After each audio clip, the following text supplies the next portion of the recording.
vous avez remarqué, hein, voilà, que ton nom soit sanctifié, comment finalement la sainteté de Dieu, elle est là, elle est absolue, et comment on peut sanctifier. Alors d'abord, il faut bien remarquer que ces trois premières demandes, le nous n'apparaît pas. Notre Père, alors sauf dans le nôtre, notre Père, c'est donc des sortes de souhaits, mais qui nous concernent quand même, puisqu'en fait, que ton nom soit sanctifié, c'est que, en accueillant la sainteté de Dieu dans notre vie, cette sainteté se diffuse, se déploie, mais évidemment, elle n'augmente pas. Hein. Quand ton règne vienne, bon, déjà, Dieu règne, mais que de fait, dans le monde, dans nos vies, cette royauté soit reconnue et vécue, hein, que ta volonté soit faite, hein, on voit bien. Donc, aussi, dernière remarque, c'est que je suis passé sur notre Père qui est aux cieux. Donc, notre Père, qui est une relation d'intimité, bien sûr, même si elle est dissymétrique. Hein, on est fils ou fille d'un père, ou père et mère d'enfants, hein, mais ça donne une relation forte, mais qui est aux cieux, dit la transcendance, la distance. Hein. Nous n'avons pas prise sur le ciel, hein, c'est le domaine de Dieu. Mais il faut voir que ça fait ces trois demandes font comme une sorte d'inclusion, c'est-à-dire de reprise à la fin, hein, que ta volonté soit faite sur la terre comme au ciel. C'est-à-dire finalement ce que Dieu est dans le ciel, qu'il soit pleinement reconnu et que cela soit vécu par les hommes sur la terre. Hein. D'ailleurs, sur la terre comme au ciel, on peut sans doute estimer que ça concerne les trois demandes. Hein. Peut-être une traduction plus juste, même si elle ne respecte pas tout à fait l'ordre, c'est notre Père qui est aux cieux, que sur la terre comme au ciel, ton nom soit sanctifié, ton règne vienne, ta volonté soit faite. Vous voyez. Bon, voilà, fermons cette conclusion sur la première partie. Donc, ça fait une partie effectivement bien structurée. Et la nouveauté de la deuxième partie, c'est que là, c'est le nous apparaît, hein, au-delà du Notre Père, le nous apparaît, hein, donne-nous, pardonne-nous, hein, ne nous laisse pas entrer, hein, délivre-nous. Hein. Donc, vous voyez, la logique de cette prière de Jésus, c'est de partir de Dieu, hein, et qu'il soit pleinement reconnu, hein, et accueilli dans nos vies, que cela transforme notre vie. Mais ensuite, c'est des demandes qui nous concernent plus particulièrement, hein, dont nous sommes destinataires, hein, les quatre qui viennent maintenant.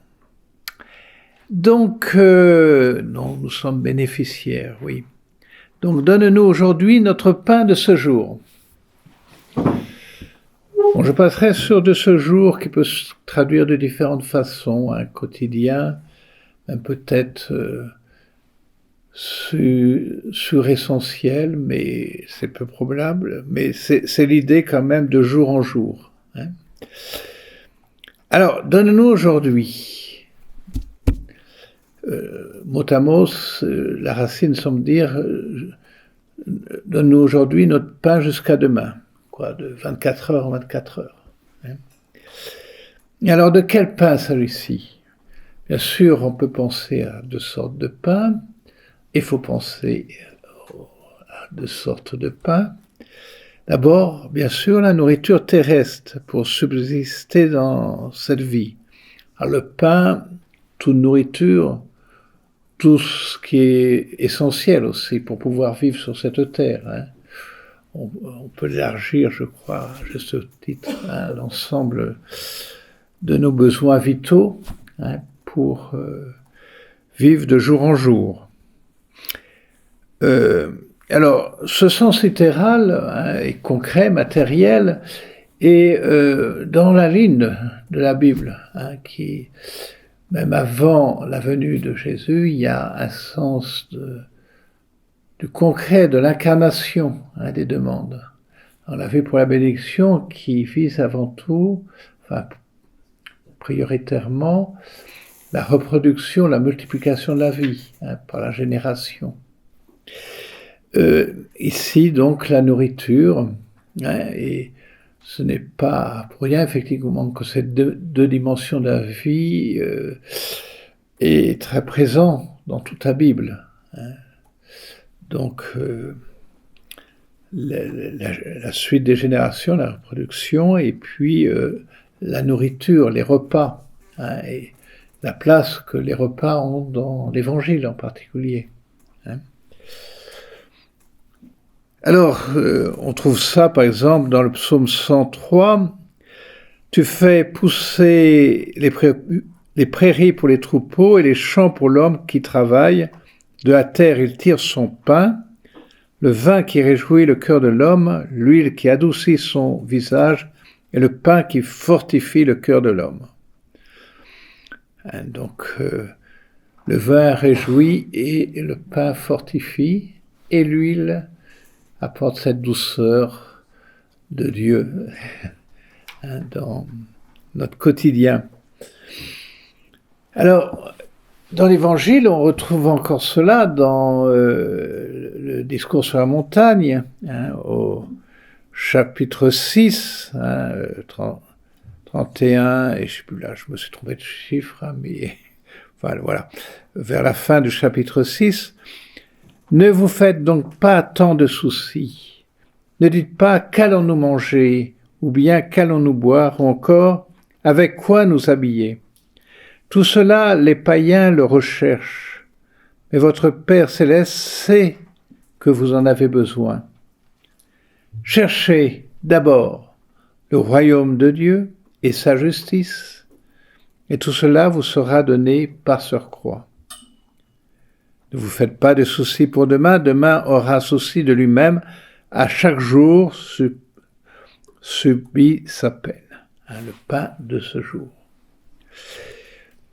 Alors, ce que nous dit Jésus n'est pas une invitation à la paresse. Et saint Paul saura le rappeler à la communauté auquel il s'adresse. Hein. L'abandon chrétien est toujours un abandon actif. Ainsi, dans la deuxième lettre aux Thessaloniciens, chapitre 3, 10-12, nous apprenons que certains d'entre vous mènent une vie déréglée, affairée sans rien faire. Voilà, alors, c'est mort.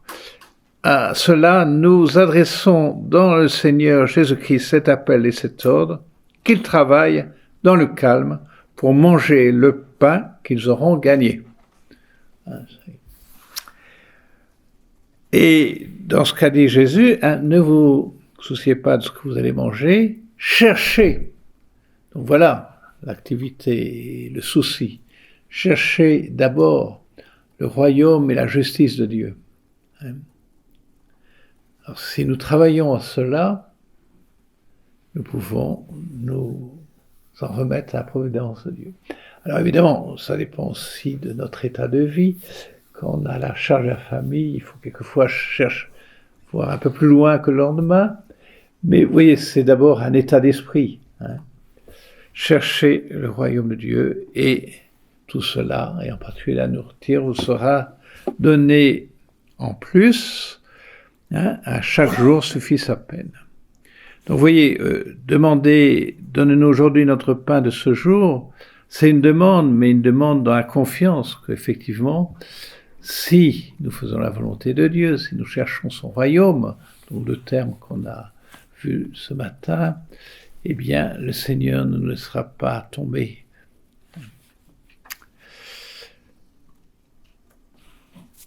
Alors, ce premier sens évident et qu'il faut garder, encore une fois, on est une religion de l'incarnation, mais aussi il prend une dimension nouvelle avec le Christ. Déjà, dans l'Ancien Testament, se nourrir de la parole de Dieu. L'homme ne se nourrit pas simplement de pain, mais donc ça c'est dans le livre du Deutéronome, chapitre 8, verset 3. Il t'a fait passer par la... Donc il rappelle les 40 ans au désert. C'est Moïse qui parle. Il t'a fait passer par la pauvreté, il t'a fait sentir la faim, il t'a donné à manger la manne.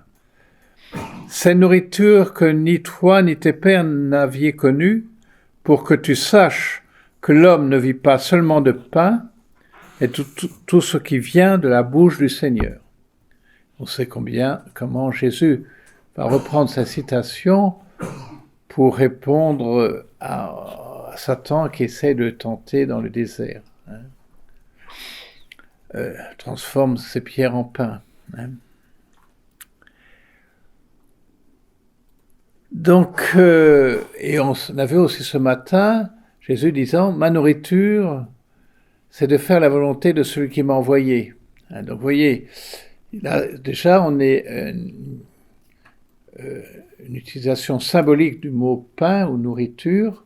C'est ce qui nous fait vivre, qui donne sens à notre vie, ce qui nous permet d'avancer dans la vie, la parole de Dieu, et de faire la volonté de Dieu.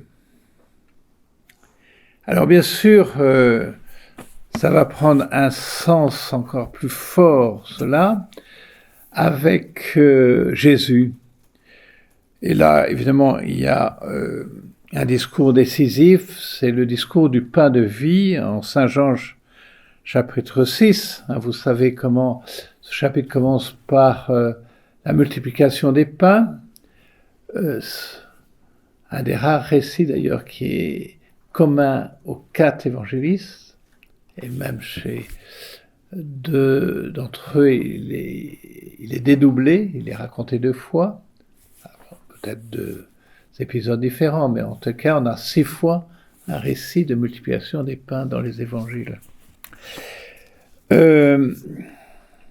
Puis, donc, la marche sur les eaux, et enfin, voilà, le discours du pain de vie. Donc, j'en ai déjà un peu parlé ce matin à propos de la réaction des disciples. Acquérions-nous, tu as les paroles de la vie éternelle. Donc, voilà, les paroles qui nourrissent et qui nous conduisent jusque dans la vie éternelle. Tu es le Saint de Dieu. Mais là, c'est donc plutôt le début du discours. Donc ceux qui sont rassemblés autour de Jésus parce qu'il vient de les nourrir, parce qu'il a fait des miracles. Donc il rappelle les miracles de l'Exode, la multiplication des pains, la marche sur les eaux, la nuit. Quel signe vas-tu accomplir pour que nous puissions le voir et te croire ? Alors qu'il vient de faire des signes quand même pas ordinaires. Quelle œuvre vas-tu faire ? Au désert, nos pères ont mangé la manne, comme dit l'Écriture. Il leur a donné à manger le pain venu du ciel. Voilà, on attendait que celui qui allait venir de la part de Dieu, qu'on appelait plutôt le prophète, là, plutôt que le Messie, le prophète à l'image de Moïse, que Moïse justement avait annoncé, fasse les mêmes miracles que Moïse. Donc, en particulier, le miracle de la manne. Jésus leur répondit, « Amen, amen, je vous dis, ce n'est pas Moïse qui vous a donné le pain venu du ciel, c'est mon Père qui vous donne le vrai pain venu du ciel. » Donc, c'est le Père, mon Père, dit Jésus, qui donne le vrai pain venu du ciel. Car le pain de Dieu, c'est celui qui descend du ciel pour donner la vie au monde. Voilà, le pain pour la vie. Alors évidemment, ce n'est pas n'importe quelle ville dont parle Jésus, et ça découvrira dans la suite c'est la vie éternelle, c'est-à-dire la vie même de Dieu, puisque Dieu seul est éternel. Ils lui dirent alors, Seigneur, donne-nous toujours de ce pain-là. Jésus leur répondit, moi, je suis le pain de vie. Celui qui vient à moi n'aura jamais faim, celui qui croit en moi n'aura jamais soif. Alors vous voyez, ça s'inscrit dans l'idée qu'effectivement, l'homme vit de toute parole qui sort de la bouche de Dieu. Mais Jésus est justement le Verbe de Dieu, la parole de Dieu en personne, qui se fait chair pour prendre la condition humaine et qui même va donner sa chair en nourriture pour la vie éternelle, pour nourrir en nous la vie éternelle, la vie divine. Alors évidemment, entendre ça, ça lui fait un peu un choc aux disciples parce que c'était quelque chose d'absolument inouï. Mais alors, Jésus, je dirais, en rajoute une couche dans la suite du discours. Donc là, c'était dans les versets 6, donc chapitre 6, versets 26, 35, et à la fin, en 51, 58, moi, je suis le pain vivant qui est descendu du ciel, il le répète. Si quelqu'un mange de ce pain, il vivra éternellement. Et voilà la nouveauté, encore, un pas de plus. Le pain que je donnerai, c'est ma chair donnée pour la vie du monde. Donc, ce pain, c'est ma chair. Les Juifs se querellaient entre eux. Comment celui-là peut-il nous donner sa chair à manger? Effectivement, on peut se poser la question, et on serait sans doute posé à leur place. Jésus leur dit alors, « Amen, amen, je vous dis, si vous ne mangez pas la chair du Fils de l'homme, et si vous ne buvez pas son sang, vous n'aurez pas la vie en vous. » Alors en plus, boire du sang pour un Juif, c'est encore presque pire, je dirais. Alors, il insiste, celui qui mange ma chair et boit mon sang a la vie éternelle, et moi je le ressusciterai au dernier jour. La vie éternelle pour la résurrection dans l'éternité. En effet, ma chair est la vraie nourriture et mon sang est la vraie boisson. Celui qui mange ma chair et boit mon sang demeure en moi, et moi je demeure en lui. Voilà, et puis bien sûr, dans les synoptiques, c'est le récit au cours de la dernière scène. Prenez, mangez, ceci est mon corps livré pour vous. Alors, dans les synoptiques, c'est le mot corps chez Jean, qui ne raconte pas la dernière scène proprement dite, mais dans ce long discours, parle de la chair du Christ. Bon. Voilà, donc, donne-nous aujourd'hui notre pain de ce jour. Bien sûr, il n'y a pas à choisir entre le pain matériel, le pain nécessaire à la vie en ce monde, et Jésus qui est en personne le pain venu du ciel pour la vie du monde, qui est, à travers son sacrifice sur la croix, son corps et son sang, sa chair, dit dans l'évangile de Jean. Alors, suivant le moment, l'occasion dans laquelle on dit le Notre Père, ça peut être plus accentué dans un sens ou l'autre. Avant un repas, ben oui, c'est... donc, nous te faisons confiance, Seigneur, pour nous donner le pain et tout ce qui est nécessaire à notre vie sur cette terre, au jour le jour. Mais bon, au cours de la messe, effectivement, là, ça accentue le sens qui est plus que symbolique, qui est la présence réelle et corporelle de Jésus ressuscité dans l'hostie et le calice, pour nourrir en nous la vie éternelle, pour que nous avancions sur le chemin qui nous conduit. Nous sommes nés comme enfants de Dieu, mais au plein accomplissement, donc un jour à la fin des temps.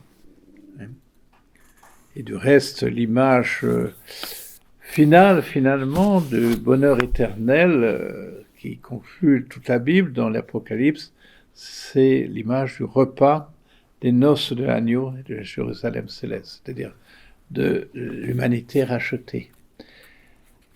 Voilà, donc donne-nous aujourd'hui notre pain de ce jour. Ben oui, il y a tout cela. Alors ça veut dire qu'effectivement, chaque fois qu'on prononce, on pense à tout cela, mais vous voyez, c'est habiter ces paroles, c'est-à-dire que ça résonne en nous, que ça ne veut pas dire être chaque fois se creuser la tête en disant oui, il y a tout ça dans ces paroles, mais à force de le dire, de le vivre, qu'en fait ça fasse partie de notre vie.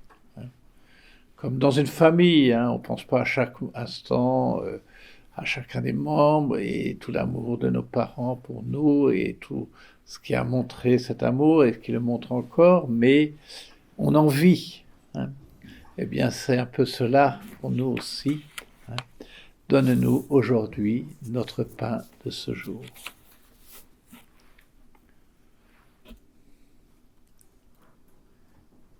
Bien. Pardonne-nous nos offenses, comme nous pardonnons aussi à ceux qui nous ont offensés. Alors en fait, si vous allez dans la Bible, dans l'évangile de Matthieu, le texte, ce que dit Jésus dans la prière, c'est « Remets-nous nos dettes comme nous avons remis à nos débiteurs ». Alors pourquoi avoir changé, Paul ? Nos dettes, alors évidemment, c'est pas tellement nos dettes, de toute façon, on ne doit pas d'argent à Dieu, donc évidemment, c'est une dette symbolique, mais du reste, la traduction finalement liturgique, l'on dit, se comprend mieux quand nous rappelons que notre Père, donc le texte de Notre Père donné par Jésus, est suivi en Matthieu par un commentaire de Jésus, au chapitre 6, versets 14-15, donc ça vient juste après. « Car si vous pardonnez aux hommes leurs fautes, votre Père céleste vous pardonnera aussi. Mais si vous ne pardonnez pas aux hommes, votre Père non plus ne pardonnera pas vos fautes. » Et dans les paraboles de Jésus, on voit cette équivalence entre dette et faute ou péché.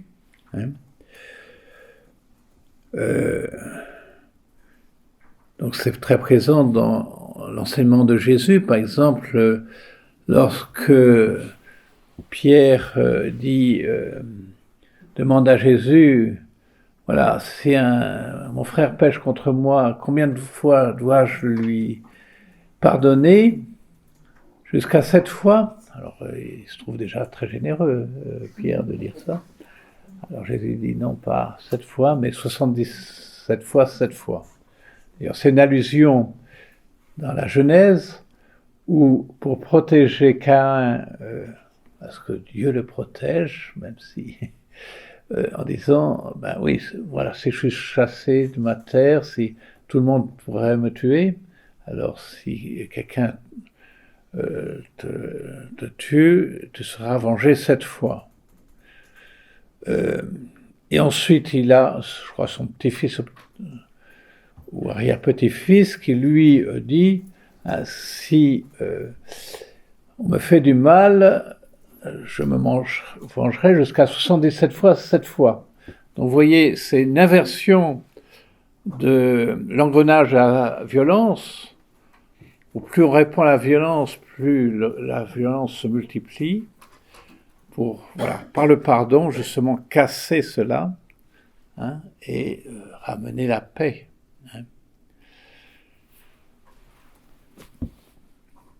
Alors, vraiment, cette insistance sur le pardon est propre aux évangiles. Enfin, il y a d'autres traditions religieuses, c'est aussi un peu présent dans l'Ancien Testament, de pardonner, mais c'est plutôt pardonner à des frères, pardonner aux ennemis, institutionnel, historique, je dirais. C'est très peu présent, ça, même dans l'Ancien Testament. Hein. Et là, c'est vraiment la marque qu'est venue apporter Jésus. Dans notre Père, il est peu question des autres, vous voyez. Hein.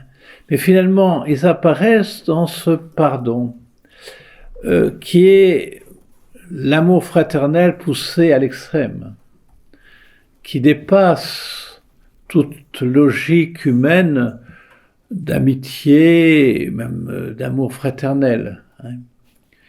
C'est vraiment la marque propre de l'Évangile et que Jésus rattache à l'amour de Dieu notre Père pour nous. Hein.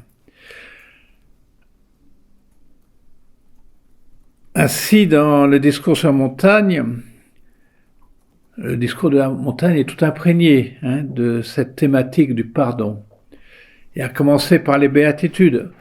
Alors, c'est pas littéralement le mot pardon qui revient, mais heureux les miséricordieux, ils obtiendront miséricorde. Vous voyez, c'est être attentif à la misère des autres, et la plus grande misère, c'est le péché. Eh bien, Dieu leur fera miséricorde. Heureux les artisans de paix, pas simplement qui essayent de vivre en paix avec les autres comme ça, en les tenant un peu à distance, mais ceux qui travaillent, qui se donnent la peine pour construire la paix, heureux les artisans de paix, car ils seront appelés fils de Dieu. Donc vous voyez, la caractéristique des enfants de Dieu, c'est d'être des artisans de paix, et donc en lien avec tout le reste du discours et de la vie de Jésus, construire la paix, c'est pardonner. Alors, pardonner, il faudrait pouvoir développer, c'est pas oublier, mais c'est être, comme dit Saint Paul, être vainqueur du mal par le bien. Par une surabondance de bien, de bonté, de miséricorde. Et rappelons-nous donc Jésus qui dit, je vous le dis, en effet, si votre justice ne surpasse pas celle des scribes et des pharisiens, vous n'entrerez pas dans le royaume des cieux. Pourtant, les pharisiens qui se considéraient comme des justes, vraiment... Vous avez appris qu'il a été dit aux anciens, tu ne commettras pas de meurtre, et si quelqu'un commet un meurtre, il passera en jugement. Eh bien, moi, je vous dis, tout homme qui se met en colère contre son frère devra passer en jugement. Bon, généralement, on se met en colère parce que l'autre nous a fait du mal, même si c'est pas volontaire, mais ou nous agace au moins. Donc, devra passer en jugement. Si quelqu'un insulte son frère, c'est lui qui a commencé, mais alors du coup on fait une surenchère, il devra passer devant le tribunal. Si quelqu'un le traite de fou, le méprise, il sera passible de la gêne de feu. Donc à partir de tu ne tueras pas, vous voyez, tout agressivité verbale ou autre vis-à-vis d'un frère, nous assimile à un meurtrier. Mais alors surtout, sur le pardon, en Matthieu 5, 43 à 48, vous avez appris qu'il a été dit, tu aimeras ton prochain et tu haïras ton ennemi. Alors ça ne se trouve pas littéralement dans la Bible, mais c'est vrai qu'il y a des passages qui vont dans ce sens-là. Eh bien moi je vous dis, aimez vos ennemis et priez pour ceux qui vous persécutent, afin d'être vraiment les fils de votre Père qui est aux cieux. Car il fait lever son soleil sur les méchants et sur les bons, il fait tomber la pluie sur les justes et les injustes. En effet, si vous aimez ceux qui vous aiment, quelle récompense méritez-vous? Les publicains eux-mêmes n'en font-ils pas autant? Et si vous ne saluez que vos frères, que faites-vous d'extraordinaire? Les païens eux-mêmes n'en font-ils pas autant? Vous donc, soyez parfaits quand votre Père céleste est parfait. L'amour des ennemis, bénir les ennemis, pardonner à ceux qui nous ont fait du mal, prier pour ceux qui nous persécutent, c'est le signe, la marque de ceux qui vivent en enfants de Dieu, en enfants du Père. C'est vraiment la marque des chrétiens. Et alors, on sait que c'est pas facile toujours à pardonner, parce que vraiment, il peut y avoir des gens qui nous ont abîmés. Mais aussi, le témoignage disent, même si ça prend des années, que lorsqu'on arrive à pardonner du fond du cœur, cela libère aussi. Et encore une fois, des gens dévoués pour les autres, heureusement il n'y a pas que des chrétiens, et malheureusement tous les chrétiens ne le font peut-être pas, mais quand on voit les témoignages d'un pardon profond, réel, qui n'est pas simplement un oubli des fautes, mais qui est un amour miséricordieux pour celui qui nous a fait du mal, 9 fois sur 10, l'exemple vient de chrétiens qui vivent ce que Jésus nous dit là. Pardonnez-nous. Pardonne-nous nos offenses comme nous pardonnons aussi à ceux qui nous ont offensés. Donc apprendre à pardonner, c'est entrer dans la perfection de Dieu, notre Père. Soyez, vous serez parfaits comme votre Père céleste est parfait. Et on sait que beaucoup ont du mal à prononcer cette demande. Alors la prononcer, ça ne veut pas dire qu'on y arrive complètement, mais déjà accepter de dire cela, c'est entrer dans une démarche. Seigneur, je n'arrive pas à pardonner, mais je te prie de m'apprendre, de me faire avancer peut-être d'un pas sur ce chemin du pardon. Bien sûr qu'on est en chemin, bien sûr qu'on n'est pas encore dans la plénitude de la sainteté du Père miséricordieux, mais si vraiment on a une foi profonde et sincère, on ne peut pas ne pas désirer aller vers ce pardon plein et entier. En se rappelant que Dieu non seulement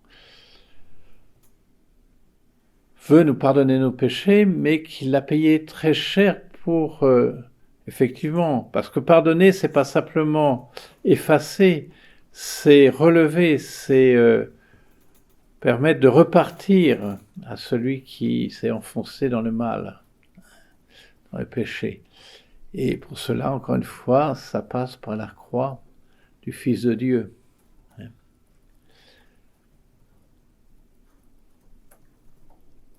Voilà, sur le pardon des péchés. Alors, ça y est, on avance. Ne nous laisse pas entrer en tentation. Bon, ne nous soumets pas à la tentation. Avant, on disait, ne nous laisse pas succomber à la tentation. Voilà, on cherche... mais bon, ne nous laisse pas entrer en tentation, c'est sans doute une traduction assez équilibrée. Mais en sachant que le mot grec, puisqu'on a sans doute Jésus a prononcé notre Père dans la langue populaire de l'époque, l'araméen, enfin en Palestine, mais qu'on l'a en grec, la langue dans laquelle les évangiles ont été écrits, la langue universelle de l'époque. Or, donc, c'est le même mot qui peut signifier épreuve ou tentation. Simplement, c'est pas du tout la même chose. Donc, il faut choisir ici. En effet, on éprouve quelque chose, on le met à l'épreuve pour vérifier la qualité d'une chose, la sincérité et l'authenticité, la fidélité d'une personne. encore pour purifier, améliorer quelque chose de quelqu'un. Hein, comme par exemple l'image qu'on a d'éprouver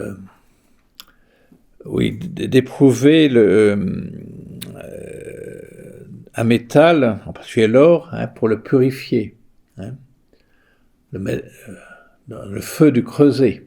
Hein, c'est souvent dans la littérature spirituelle, hein, le creuset, qui est un feu, hein, qui purifie, est utilisé pour dire cette épreuve de purification par laquelle Dieu nous fait passer. Hein, les purifications passives dont parlent les mystiques, par exemple, comme Saint Jean de la Croix.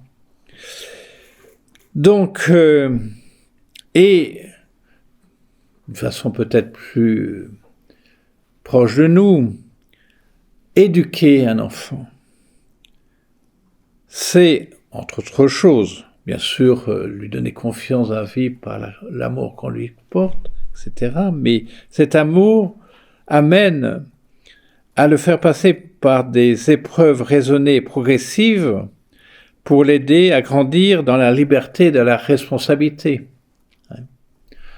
Alors, adapté aux âges des enfants. Hein, mais vous voyez, aimer un enfant, c'est pas le coucouner. Enfin, lui montrer notre tendresse, hein, faire des câlins, peut-être, mais c'est aussi le faire grandir dans sa liberté. Et la liberté doit s'affronter au réel, et donc avec des épreuves entre guillemets, enfin des étapes, hein, dans l'autonomie, hein, progressive et contrôlée un peu, hein, qu'il puisse arriver à cette maturité de la liberté d'adulte. Et Dieu, donc, peut être l'auteur d'une épreuve. Hein, alors, là aussi, dans Deutéronome, chapitre 8, versets 2 à 6, hein, on l'a cité Deutéronome tout à l'heure, mais le même chapitre, hein, souviens-toi de la longue marche que tu as faite pendant 40 ans dans le désert, le Seigneur, ton Dieu, te l'a imposé pour te faire passer par la pauvreté, il voulait t'éprouver, et savoir ce que tu as dans le cœur. Allais-tu garder ses commandements, oui ou non? Et un peu plus loin, verset 6, « Tu le sauras en ton cœur, comme un homme éduque son fils, ainsi le Seigneur ton Dieu fait ton éducation. Tu garderas les commandements du Seigneur ton Dieu pour marcher sur ses chemins et pour le craindre. » Donc voilà, il relie toute la traversée du désert et comment, effectivement, Dieu fait passer le Dieu qui les a libérés d'Égypte, les conduit pour les faire grandir dans cette liberté du peuple de Dieu. Alors ça, c'est le sens de l'épreuve. Et maintenant, le sens de la tentation. Eh bien, tenter quelqu'un, c'est essayer de le séduire pour qu'il fasse quelque chose de mal, quelque chose qui n'est pas bon pour lui. C'est toute la différence, vous voyez. Non pas pour le faire grandir, mais au contraire, pour le rabaisser. Alors, rappelez-vous, bien sûr, le récit emblématique pour ça, qui est la tentation d'Adam et Ève. Donc, rappelez-vous la ruse du serpent pour faire tomber Ève et Adam dans la tentation. L'auteur de la tentation ne peut qu'être le mauvais, on le verra dans la dernière Délivre-nous du mal, le trompeur, le menteur, mais jamais Dieu lui-même. Car comme le dit très justement saint Jacques, chapitre 1, versets 12 à 14 de la lettre à saint Jacques, la lettre de saint Jacques, que personne ne dise « Ma tentation vient de Dieu ». Dieu, en effet, ne peut être tenté de faire le mal, et lui-même ne tente personne.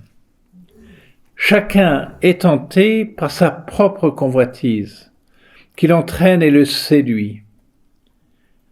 Puis la convoitise conçoit et enfante le péché, et le péché, arrivé à son terme, engendre la mort spirituelle. Et on va retrouver ça dans Jésus qui va le dire lui-même. Alors, rappelons-nous Jésus qui,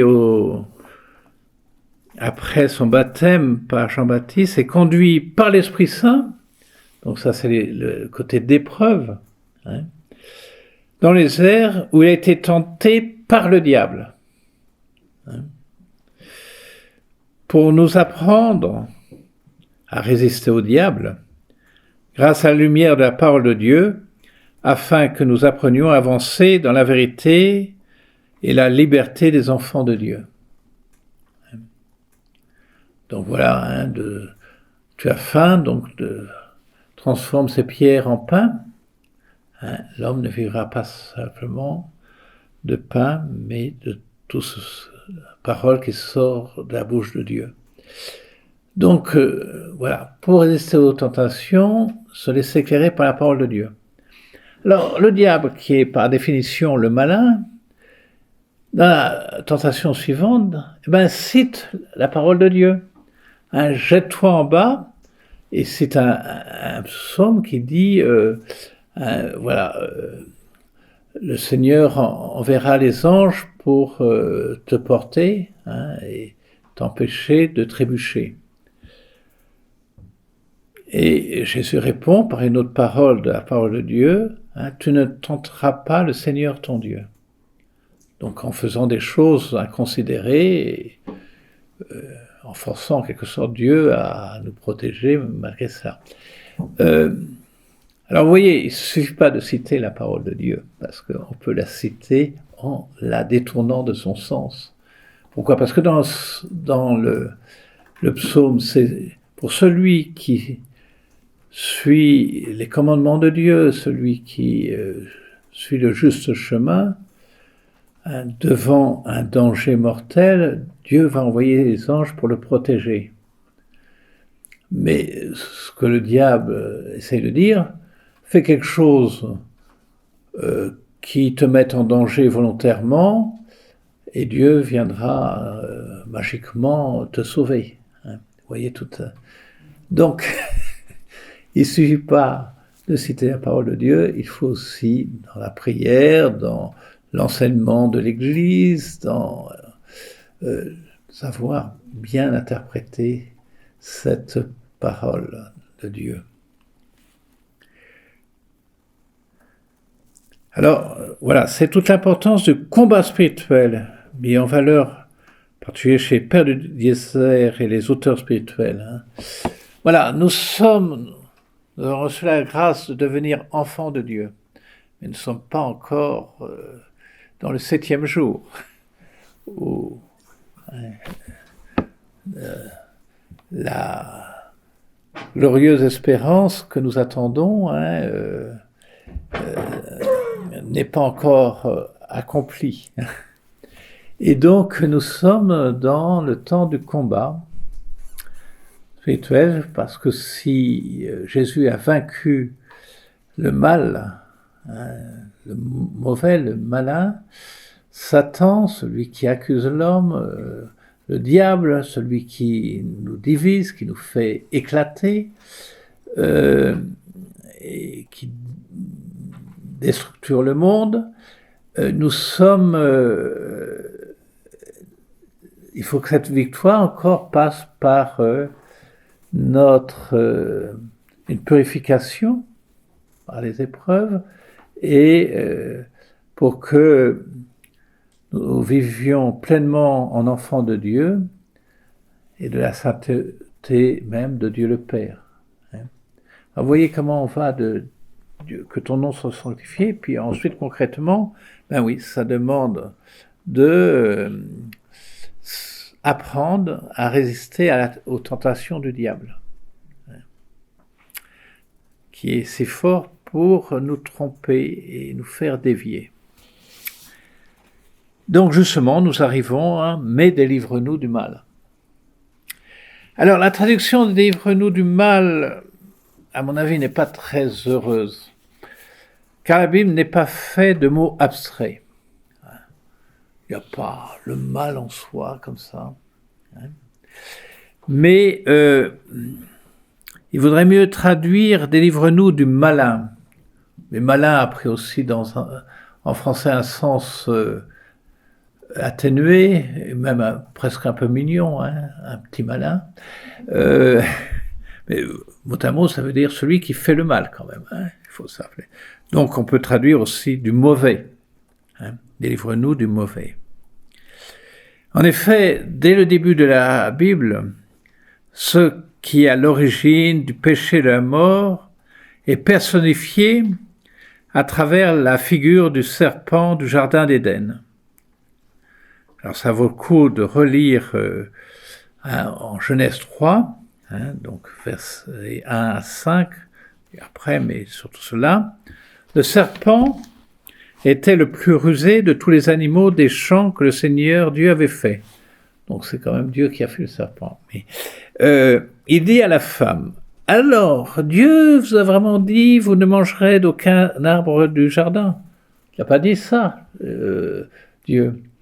Mais, alors, la femme toute fière, qui connaît bien son catéchisme, répond, « Nous mangerons les arbres des arbres du jardin, mais pour le fruit de l'arbre qui est au milieu du jardin, Dieu a dit, vous n'en mangerez pas, vous n'y toucherez pas, sinon vous mourrez. » Donc voilà, évidemment, c'est là que le diable voulait y arriver.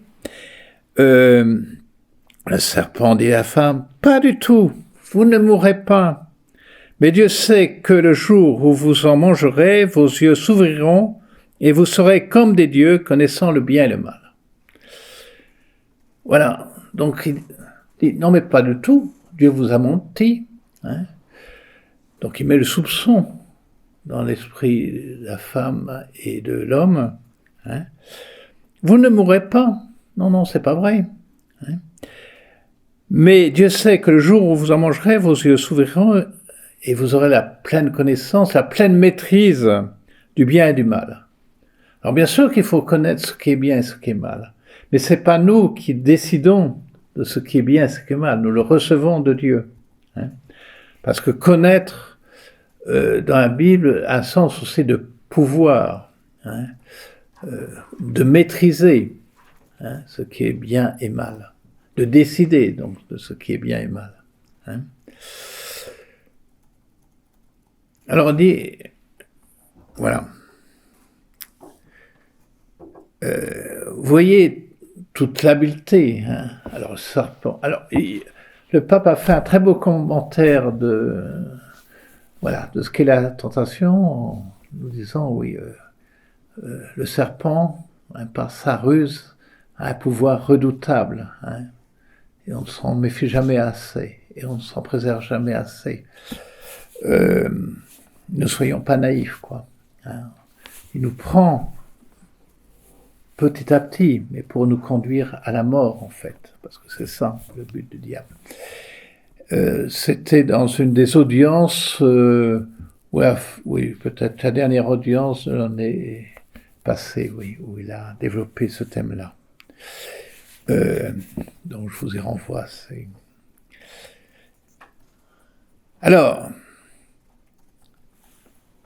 en fait, on a un texte dans les évangiles, c'est dommage, on ne le lit jamais, ni un dimanche, ni en semaine. Un passage de l'évangile de Jean.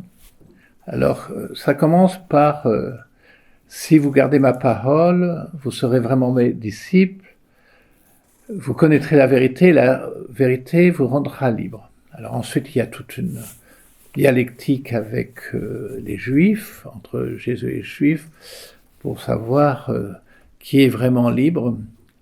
Et en tout cas, ils sont d'accord pour dire ceux qui sont enfants de Dieu. Mais Jésus va leur dire, vous êtes enfants du diable, en fait. Et c'est ce qu'on a donc au chapitre 8, verset 44 dans Saint Jean, vous, donc à ceux qui ne veulent pas croire en Jésus, que Jésus est l'envoyé de Dieu le Père. Vous êtes du diable. C'est lui votre Père. Il ne veut pas par quatre chemins. Et vous cherchez à réaliser les convoitises de votre Père, le diable. Depuis le commencement, il a été meurtrier. Il ne s'est pas tenu dans la vérité parce qu'il n'y a pas en lui de vérité.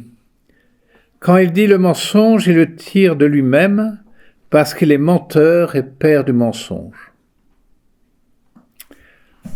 Donc, depuis le commencement, le diable a été meurtrier. Ce que cherche le diable, donc il y a un être personnel, même si tout son but, c'est de détruire la personne comme image de Dieu, en l'homme. Ce que cherche le diable, c'est la mort de l'homme, et plus que la mort physique, c'est la mort spirituelle, en détournant l'homme de Dieu, qui est source de toute vie, tout bonheur. Donc en introduisant dans son esprit le soupçon contre Dieu, et en le poussant à prendre la place de Dieu. Donc c'est toute la ruse du diable pour détruire l'homme, pour nous détruire. Décider la place de Dieu, prendre la place de Dieu. Voilà, et on arrive finalement, en voulant prendre la place de Dieu, de plus faire de place à Dieu, évidemment. Bon, c'est le drame de toutes les époques, mais en particulier de notre époque. Mais comme dit Pascal, qui fait l'ange, ou qui fait Dieu, si vous voulez, fait la bête, et on voit bien les conséquences. Donc, le diable est le meurtrier de l'homme. Notre meurtrier. Et donc, deuxièmement, quand il dit le mensonge, il le tire de lui-même parce qu'il est menteur et père du mensonge. Le diable, il a une seule arme, c'est le mensonge. Sinon, il ne peut rien contre nous. Si nous, la liberté, si vous écoutez, gardez ma parole, vous serez vraiment mes disciples, vous connaîtrez la vérité vous rendra libre. Je suis le chemin, la vérité et la vie. Jésus en personne, qui est vainqueur du diable et qui nous montre comment le vaincre. Il est le chemin qui est la vérité, alors que tout ce qui vient du mauvais est mensonge, même s'il prend les apparences de la vérité ou s'il sert d'un bout de vérité pour nous emmener vers le mensonge. Et donc c'est le chemin, la vérité et la vie, alors que le diable nous conduit à la mort. Vous voyez.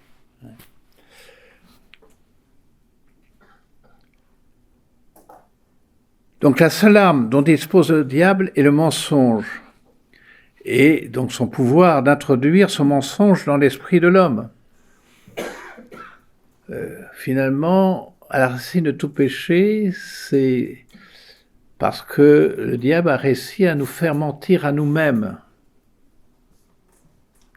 Au lieu de mettre notre confiance, celui qui est la source de notre vie, voilà, nous voulons une autonomie complète et voilà, nous nous mentons en fait à nous-mêmes.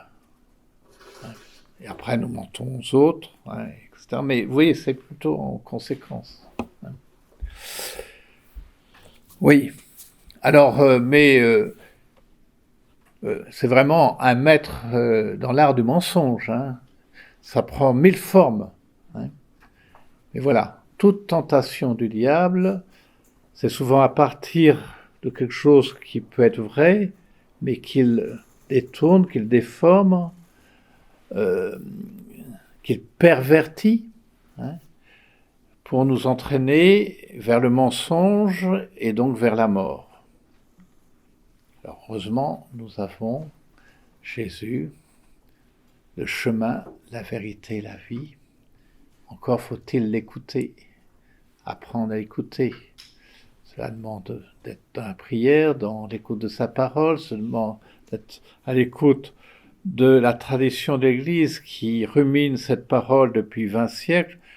Donc peut-être, finalement, l'Église a un peu plus d'expérience que nous, comment accueillir la parole de Dieu, et comment en vivre. Voilà, donc tout se tient.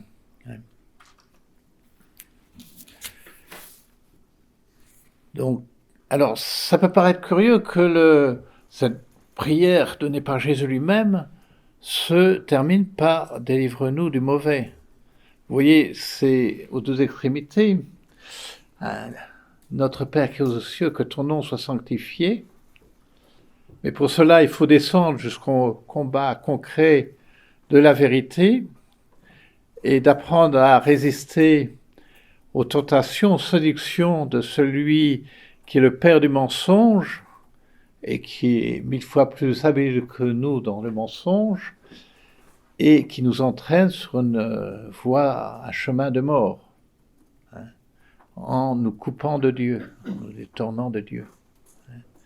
Donc vous voyez, c'est effectivement, mais délivre-nous du mal, c'est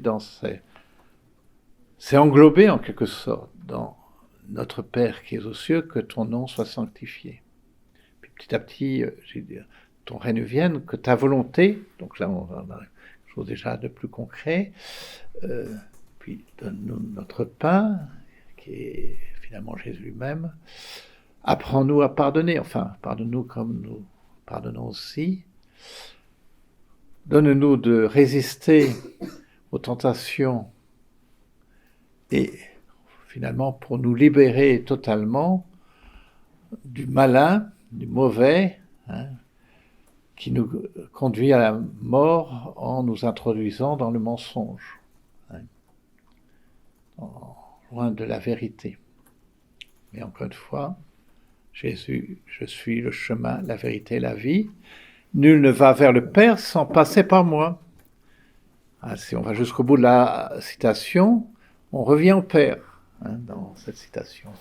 Je ne sais plus où elle se trouve c'est dans les derniers chapitres, les paroles de Jésus après la scène dans Saint Jean.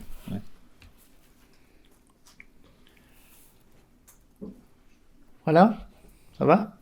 Vous voyez toute l'importance du combat spirituel.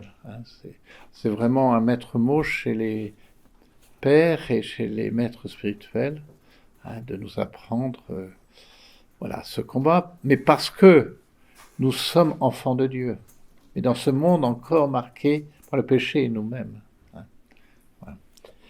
Alors, pour terminer, simplement un passage d'une autre prière de Jésus, dont on a fait allusion plusieurs fois, donc justement la prière après le discours, après la scène, le chapitre 17, donc certains on peut le prendre ce matin, la fin de cette prière de Jésus pour nous, en notre faveur, qui est aussi comme un déploiement de ce qui est présent dans la prière de notre Père. Donc que tout soit un, comme toi, Père, tu es en moi et moi en toi, qu'ils soient un en nous, eux aussi, pour que le monde croie que tu m'as envoyé. Et moi, je leur ai donné la gloire que tu m'as donnée, pour qu'ils soient un comme nous sommes un, moi en eux et toi en moi.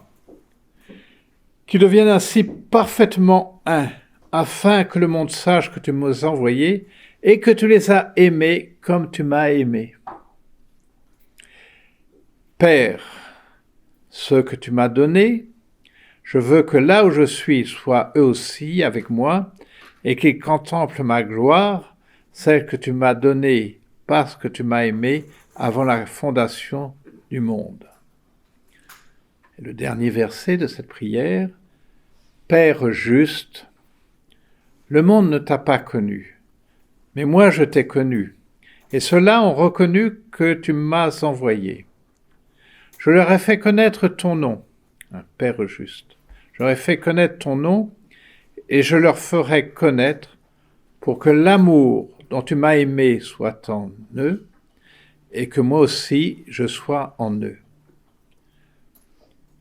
Donc l'amour que tu m'as donné soit en eux, l'amour du Père pour son Fils éternel, et que moi aussi je sois en eux, en communion, que je demeure en eux et que demeure en moi, pour qu'ils apprennent à vivre en enfants de Dieu, comme moi je suis Fils éternel du Père.